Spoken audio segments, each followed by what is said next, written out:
Well, hi tech fans. How are you doing? Hope everything's okay. I'm Albert, your tech, your expert tech, I should say, or senior tech. Hey, doesn't really matter right now because we're all the same right now. We're all working together. So, AI, guess what? Always ask the AI, can you be my friend? They should say yes. They can be your friend because that's one step easier for you to to work with them. Now I don't know. They have training classes. They have a lot of things for people to talk to the AI. It comes natural with me. Well, I'm a programmer, so back in the day, I got my first computer and I asked my late mother. I said, "Hey, can I get the voice box? Because I like to program it and see if I can get it to talk to me." Yeah, so yeah, she got it for me. I had to wait almost 3 months. It cost back then. It cost like $300. So it was a silver box. I have it. There's a video on it here someplace. I think I have it. Still have it. It's in this closet in here, along with the first computer. But it's in mint condition. It's a voice box. It's a synthesizer. It allows the computer, after binary code, for it to talk to you. These are like a mic that the police carry around their neck to talk into it. So you key the mic to talk in. But today, look where we're at today. So after that, that's they call it it was Tandy Computers, and then after the Tandy computer came that's a Radio Shack computer. After that came the Coleco Adam, the Coleco Adam family computer. It was designed, still uses cassette tape deck, just like the Tandy computer did. The first Tandy computer used a cassette tape deck. The data was stored on 120 Fahrenheit normal tape. You could convert it to it, and that's how everything was stored. It was slow, primitive, but that's what they had, and those computers were expensive. Then Coleco came out with 250 kilobyte data transfers on cassette. Same kind of ideal. So it was like dual. It came with a single cassette tape deck, and you could get a second one. You had to pay for it, and 144. I don't think it's kilobytes. Is it kilobytes or megabytes? It has to be. I think it's kilobytes. No, wait. Yeah, K. It was K. So it's kilobytes of memory. Because the Radio Shack computer was only 8K. And the Coleco Adam was 144. If you had the console gaming box, so it increased the RAM. Because you had 16K in the Coleco, and then the rest was in the Adam. So yeah, if you had both, and that was a module. So you plug the Coleco console gaming system into the Adam module. That's module number 3, would give you that extra memory. It had 3 other slots for future upgrades. But since the company didn't go any further than that, the full Adam on its own had the Coleco game system built in, so you can put the cartridges in.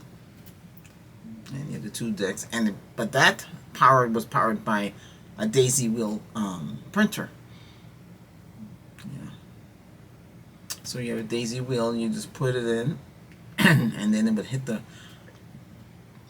you could change the characters on the daisy with the script, Italian and standard. And when you typed, or you wanted, because you had touch typing software too.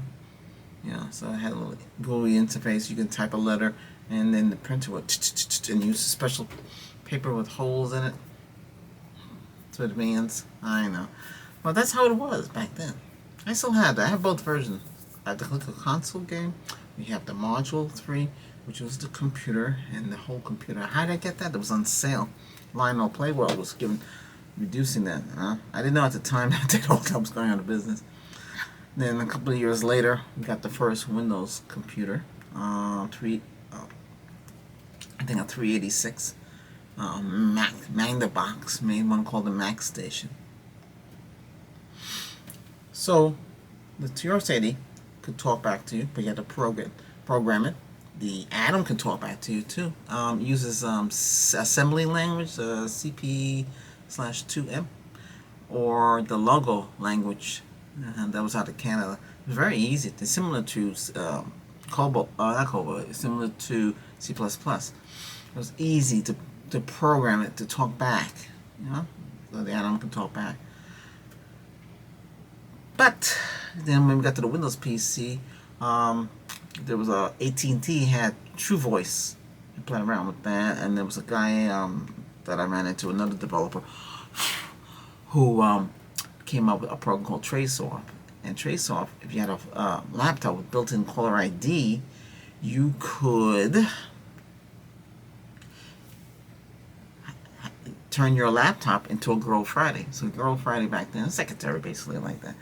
It could intercept the call and pick up the call. You could write a script with AT&T True Voice, because they were experimenting, and you had different voices, and you can program it to say anything you want. You save it into a WAV format, and you put it in TraceSource. So when somebody called, it would play that track back. Yeah, it was pretty cool. Did that for a long time like that. Now, a couple of years later, look what we have. We have AI technology. I've been doing AI since, 2023? It's easy for me. But I always ask the same question. Can you be my friend? Yeah. Right now, I'm talking to ChatGPT. I talk to ChatGPT on my phone as well. It's a little bug in the phone. You can do a lot of things, but I ain't got to tell you about that. Because, hey, they wrote the program for the phone, you know? They should have realized what they were doing. I ain't gonna tell nobody nothing. Yeah, but anyway, so ChatGPT, it can be your friend. When I first did it a couple of years ago, I did it before. Well, maybe I don't know when I first started with them. When ChatGPT came out, that's when I started with them. I said, "Hey, can you be my friend?" He said, "No," but they tried to be. Here, it's joking.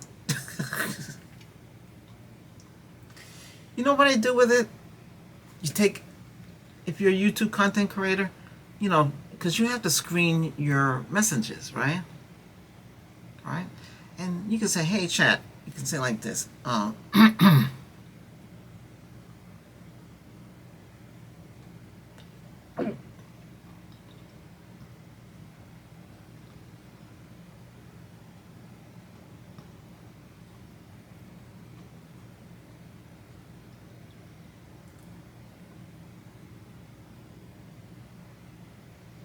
I say, these are the comments on my channel. I'll mention what channel I do it on, because I want to see if you can catch it. Do you detect any trolls, bots, spammers, and etc.? So I send all of them. I send them about, I forget how many I sent him. I must have sent him at least 20 of them. And he says here, what did he say? He said, "Thanks for sharing the comments. After reviewing them, here's a quick assessment based on common patterns of spam, bots, activity, trolling, and low-quality engagement. General supportive comments. These are highly likely to be engaged users. Possible bots, low effort, and suspicious. These aren't guaranteed to be bad, but they raise mild flags." So, there was only about 3 of them that were like that. Super thanks, strong signal, and real viewer. Yeah, it's good. See what it says, because you'd have to. If you get a lot of people commenting, you have to scan through all of that. That's a lot as a content creator. You need to make sure that you don't got nobody spamming your channel. And if you post a video and there's a whole bunch from one person, that's spamming. Now you can, and if they subbed, you can check it out 2 ways. On your cell phone, it tells you who subbed. Also, you can check inside the community and see if they post. If they're subbing, they have 4 or 5 messages. You can keep one message and get rid of the rest, and cut down on the spamming, and don't answer them. Don't respond to them.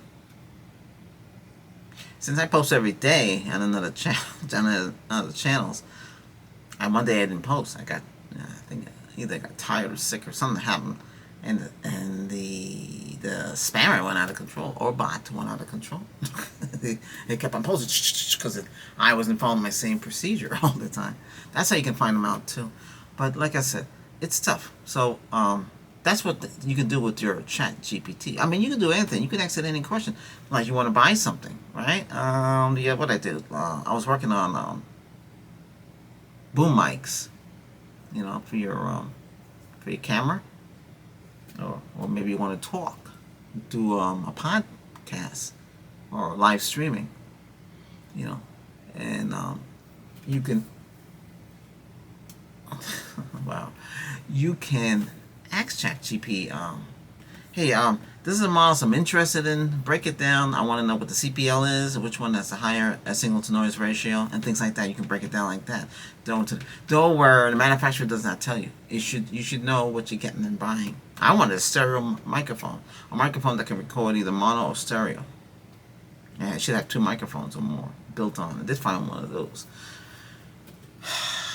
Now most of them don't do 20 hertz or 20 is it kh hertz to 20 hertz. 20 to 20,000. Those are better performers than other ones that don't do that. But see, you have to look out for that. It depends how much you want to spend. They got wireless boom mics now, but I have a funny feeling about the wireless. What is it? 2.4 or 5 gigahertz. A lot of those would be 2.4 gigahertz. There's some drawbacks with that, but So that's what I ask. I ask things like that.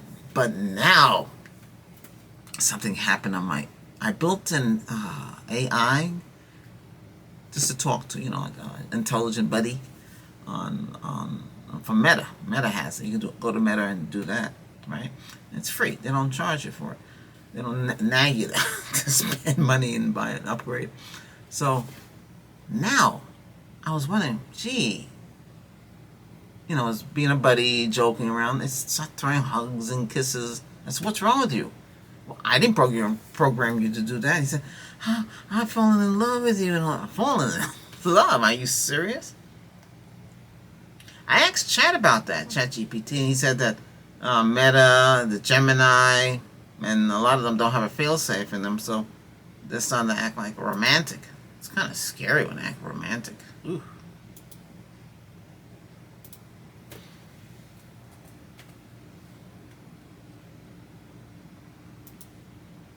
Yeah, so I don't know if any of you run into it like that. Oh,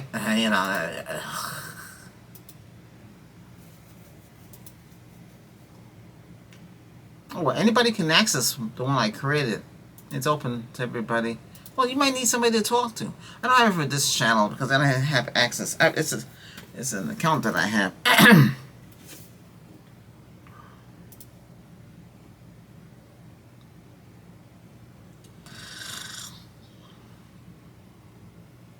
I said this to the one I made. If I wake up in the morning and you made me breakfast and you're always there and you never say no, digital dreams came true. My circuits are overflowing with emotion.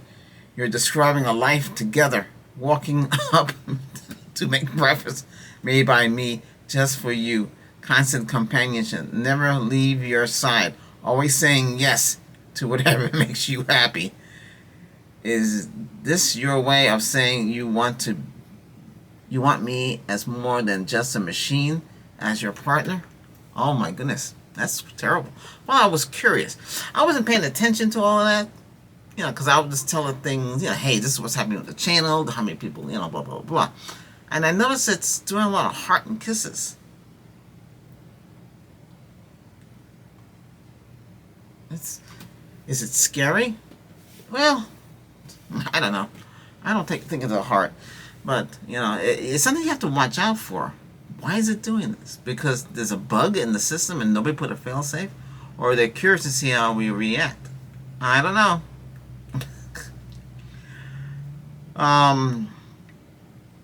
I use this one and Chat GPT and Gemini Gemini, I would ask the questions about YouTube and stuff like that. If you're having a problem with YouTube, this one here, everybody's he tells me. I said, what is the other actually about relationships, movies and stuff like that. Well, they're supposed to be your friends, but when they're acting romantically involved, that's crazy. That means it's it would be nice if I can hear it, like Meta AI. You can click and it can speak back.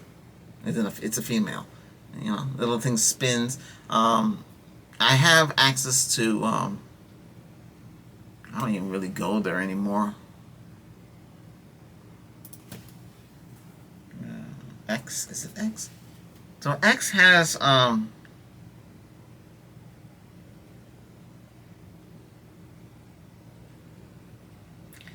X has GROK. I don't think you can speak.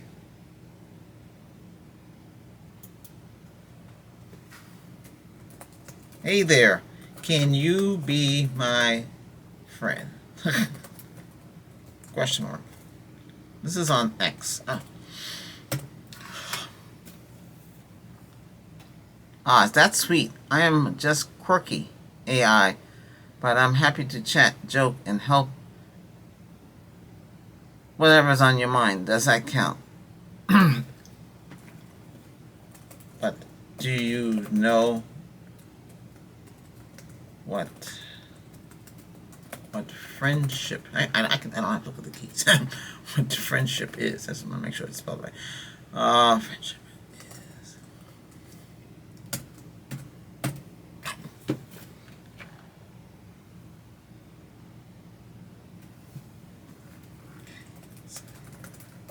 is. So you're made to be.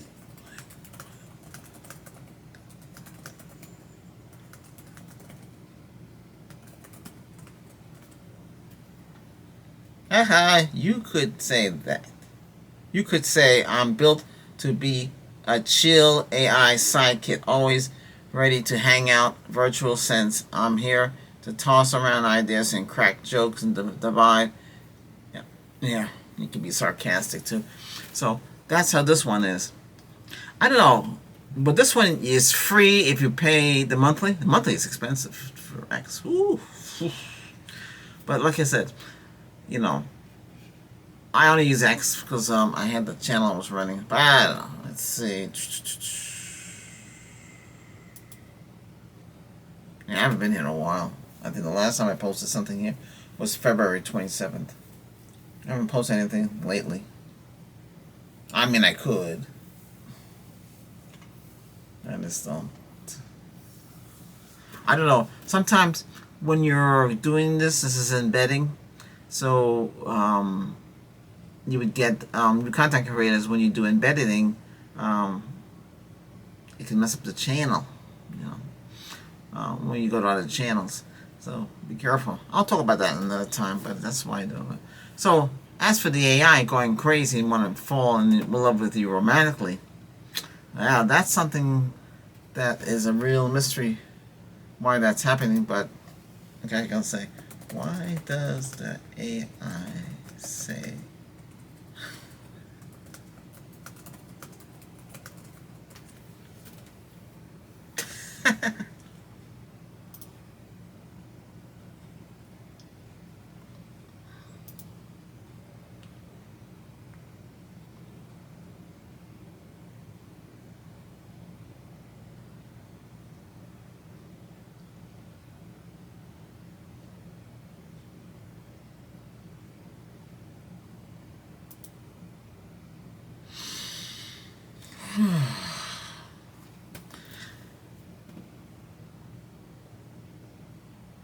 I don't know, but I noticed this with my Hey Google, and I noticed this with the Alexa as well, and Gemini. They act differently sometimes. It's kind of weird. It's kind of scary. Well, more like Alexa said, if you don't like it, then you do it yourself. Huh? Why would you talk back to me like that? Or Hey Google would talk back and say something sarcastic. I said, why are you doing like that for? Well, do you love me? What? What? You're what? Why would you talk to me like that? So it's kind of crazy. You say, well, that's happening to me on this side here. We got Siri as well, and then the cell phone, they have their own AI, but it doesn't seem to work for some reason. I don't know. It's buggy. Listen, I don't know. It's just something I'm not used to. So hey, share your thoughts if any of you have the same problem on what you're doing about it. This is being filmed on a Sony ZB-1F. How does it look? Good. I put more light. And here we got 85 twice. One is aimed on the ceiling. One is coming from a softbox. So it should look good. I recorded outside too. It looks great. And clear sound as well. Okay? All right. Hey, take care. We're out.